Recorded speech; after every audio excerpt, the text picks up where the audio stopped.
Amrish Mishra speaks में आपका स्वागत है।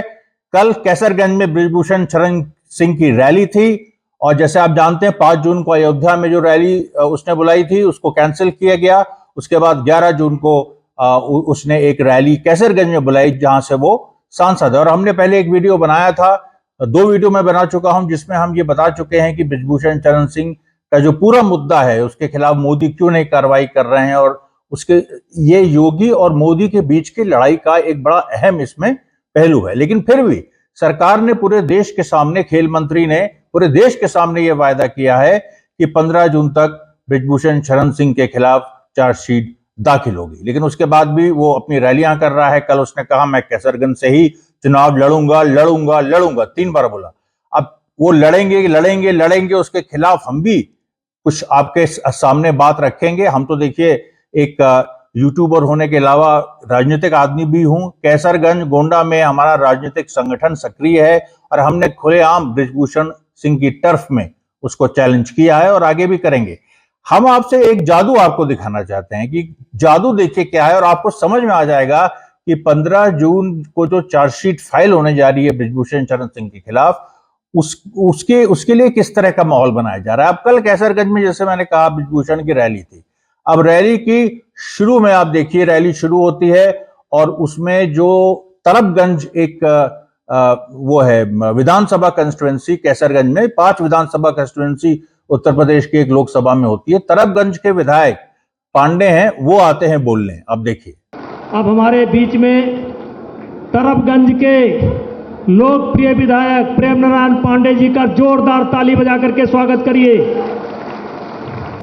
इस देश के प्रधानमंत्री अभी क्या है, पांडे जी बोले और पांडे जी मतलब मंच पे आए और उसके बाद बोलते बोलते अचानक ये क्या हो गया। देश के प्रधानमंत्री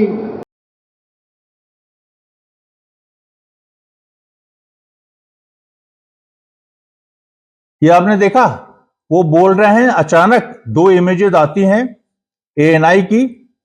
ये चैनल जिस पे चल रहा है ये यूपी तक है, जो आज तक का हिस्सा है, और एएनआई की खबर ये ले रहा है। बीच में एक एएनआई के 2 एक तरह से वो आते हैं, बॉक्सेस आते हैं जिसमें एक में कुछ लिखा है, एक में कुछ लिखा, और तीसरे एक बॉक्स में ये लिखा है कि बैंगलोर।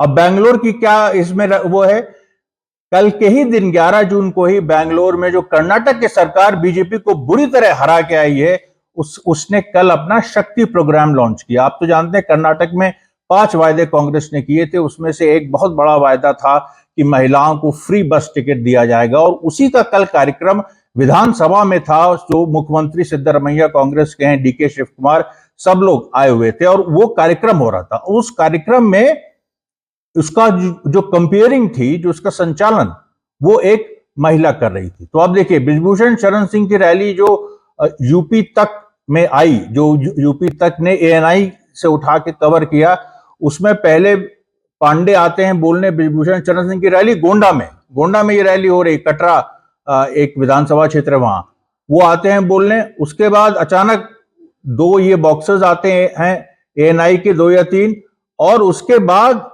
क्या होता है, कांग्रेस की कर्नाटक रैली की फुटेज आ जाती है। देखिए, स्त्री शक्ति नारी शक्तिಯ सशक्तीकरणಕ್ಕೆ ಒಂದು ದಿಟ್ಟ ಹೆಜ್ಜೆ, ಹೊಸದೊಂದು ಇತಿಹಾಸ।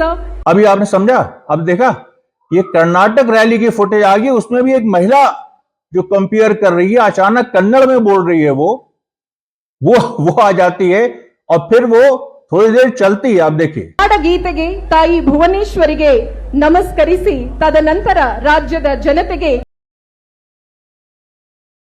अब यहां क्या है, सिद्धिरमैया, डीके शिव कुमार आपको दिखे।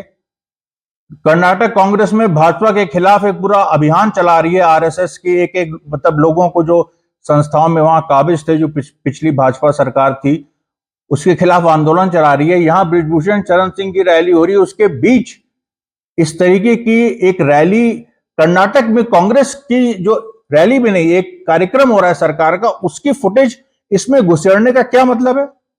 यूपी तक एक इतना जिम्मेदार आज तक का हिस्सा है एएनआई के बारे में तो आप जानते हैं, एक तरह से वो सरकारी माउथपीस है, फिर भी ये कभी किसी ने नहीं देखा कि एक की फुटेज में दूसरी फुटेज लगा दिया। अच्छा, कुछ लोग कह सकते हैं ये तो गलती से हो गया, इसमें कोई एरर है, लेकिन आप देख लीजिए वो वीडियो अभी भी वो वीडियो, हम उसका लिंक आपको कमेंट बॉक्स में दे देंगे, या हम डिस्क्रिप्शन में, तो खैर वो यूट्यूब का लिंक जाता नहीं है, फिर भी कोशिश करेंगे, अदरवाइज हम ये कमेंट बॉक्स में आपको उस वीडियो का लिंक दे देंगे। वो वीडियो कमेंट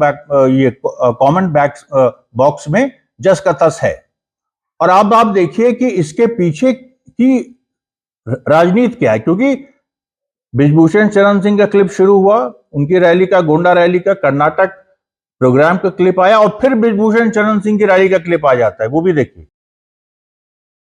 भारत माता की, भारत माता की।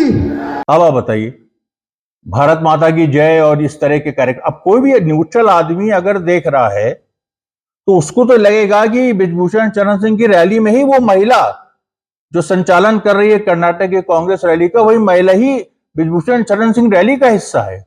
लोग, मैं भी एकदम चौंक सा गया कि ये क्या हो गया और ये क्यों किया गया। अब आप देखिए ये क्यों किया गया, ये जानबूझ के किया गया। मेरा सीधे सीधे आरोप है कि ये जानबूझ के किया गया। इस दो कारण थे, एक तो बृजभूषण शरण सिंह की कैसरगंज रैली में उस तरह की भीड़ नहीं उमड़ी, दूसरी बात उसमें महिलाओं की सबसे ज्यादा कमी थी। कैसरगंज रैली में बृजभूषण की महिलाएं मंच पे मौजूद नहीं थी, कुछ एक दो महिलाएं थीं जो कि बुलाया था बृजभूषण ने, उनका भी ये फुटेज नहीं दिखाया गया। जो ऑडियंस है, ऑडियंस में भी आप देख लीजिए महिलाएं बिल्कुल नहीं है, नहीं के बराबर है। भारत माता की जय श्री राम।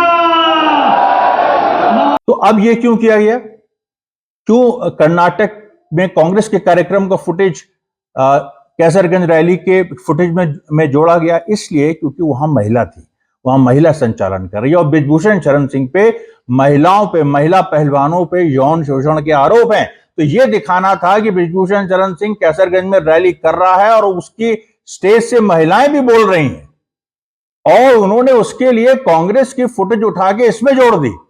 मतलब एकदम ब्लेटेंट, ये फेक क्लिप कह लीजिए, ब्लेटेंट मैनिपुलेशन कह लीजिए डेटा का, इट्स अ क्राइम।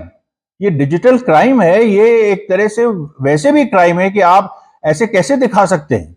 और एएनआई को शर्म आनी चाहिए, जो स्मिता प्रकाश उनकी जो चीफ है, महिला है, वो उनको शर्म आनी चाहिए।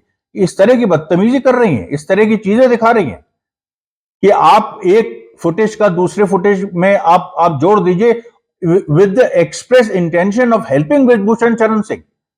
तो एएनआई जब बृजभूषण शरण सिंह की मदद कर रहा है और यूपी तक भी उसमें इन्वॉल्व है, बृजभूषण शरण सिंह की मदद कर रहे हैं, तो फिर 15 जून की जो चार्जशीट है उसका क्या होगा? अभी आपने देखा कि संगीता फोगाट को दिल्ली पुलिस ले गई, तो संगीता फोगाट भी कंप्लेनेंट है, जो 7 महिला रेसलर्स ने कंप्लेंट की, उनको बृजभूषण शरण सिंह, जो रेसलिंग फेडरेशन ऑफ इंडिया का जो ऑफिस है, जो बृजभूषण शरण सिंह के जो संसदीय उनका घर है दिल्ली में, उसी के अंदर है, वहां ले गई क्राइम सीन रिक्रिएट करने के लिए कि भाई किस तरह से तुम्हारे साथ क्या हुआ। और उसको नहीं बताया, अंदर बृजभूषण शरण सिंह बैठा था खुद, और ये दिल्ली पुलिस ने बताया ही नहीं संगीता फोगाट को। और इस पे विनेश फोगाट और साक्षी मलिक और जो तमाम लोग हैं वो इस पे बोले भी।